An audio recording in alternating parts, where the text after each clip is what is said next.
সুপ্রিয় মাটিরাঙ্গাবাসী, আজকে সকালবেলা ঘুম থেকে উঠে আমি একটা ভিডিও দিয়েছিলাম জনগণের জনস্বার্থে। তো অনেকে সেই ভিডিওটা দেখেছেন, আমার সাথে অনেকেই যোগাযোগ করেছেন। অনেকের সাথে আমিও ব্যাপারটা নিয়ে কথা বলেছি।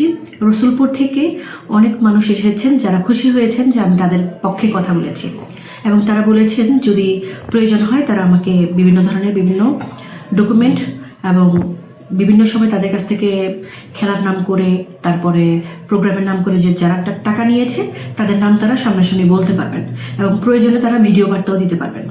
তো আমি মনে করি যে 24 পরবর্তী যে নতুন বাংলাদেশ, সেখানে যদি একজন চাঁদাবাজি করলো, একজন অন্যায় করলো, সেই ব্যক্তির বিরুদ্ধে যদি কথাই না বলা যায়, তাহলে 24-এর দরকার ছিল না। তাহলে আগের ফ্যাসিবাদী কি ভালো ছিল? এই প্রশ্ন কিন্তু জানান দেয়। আর কোনো ব্যক্তির দায়ভার যদি কেউ নিতে না চায়, তাহলে দল থেকে তার স্টেটমেন্ট দিবে। আর যদি কোনো ব্যক্তির দায়ভার নিতে চায়, দল থেকে স্টেটমেন্ট দিবে না। কিন্তু লোকজন পাঠিয়ে ইনডিরেক্টলি হুমকি দেওয়া, কেন এটা করলো, জবাব চাওয়া, এগুলো ঠিক না।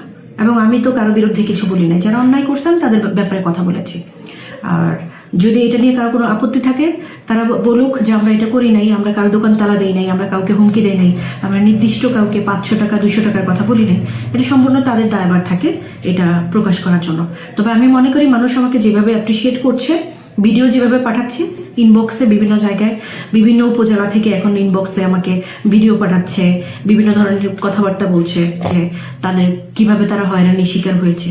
তো আমি চিন্তা করছি যে যদি এটা যারা করেছে তারা যদি ঠিক না হয়, পরবর্তীতে অন্যান্য ভিডিও দিয়ে হলেও আমি তাদের অপকর্মগুলো সামনে তুলে ধরবো।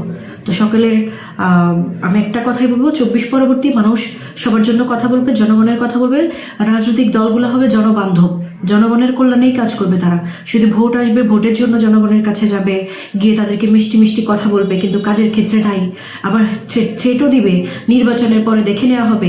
এই জিনিস যাতে নতুন বাংলাদেশে না হয়, আমি রাজনৈতিক দলগুলোকে একটাই পরামর্শ দিব, যেহেতু আমরাও জাতীয় রাজনীতি করি, রাজনৈতিক কর্মী, রাজনৈতিক নেতা, সেই হিসেবে মনে করি 24 পরবর্তী আমাদের একটা শিক্ষা দেয়।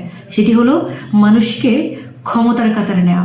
মানুষকে আসলে যদি ক্ষমতার কাতারে নিতে চান, মানুষ যদি আসলে আপনার রাজনৈতিক ভাগ্য নির্ধারণ করে থাকে, মানুষকে হুমকি ধামকি দেওয়া, মানুষকে চাকর চামচা ভাবা, এগুলো বন্ধ করতে হবে। সুতরাং সাধু সাবধান, যারা মনে করেন যে নিজেদের কুকীর্তি বাইরে ফাঁস না হোক, তারা অন্যকে হুমকি দেওয়া বন্ধ করবেন, আমাকে হুমকি দেওয়া বন্ধ করবেন। ধন্যবাদ সবাইকে।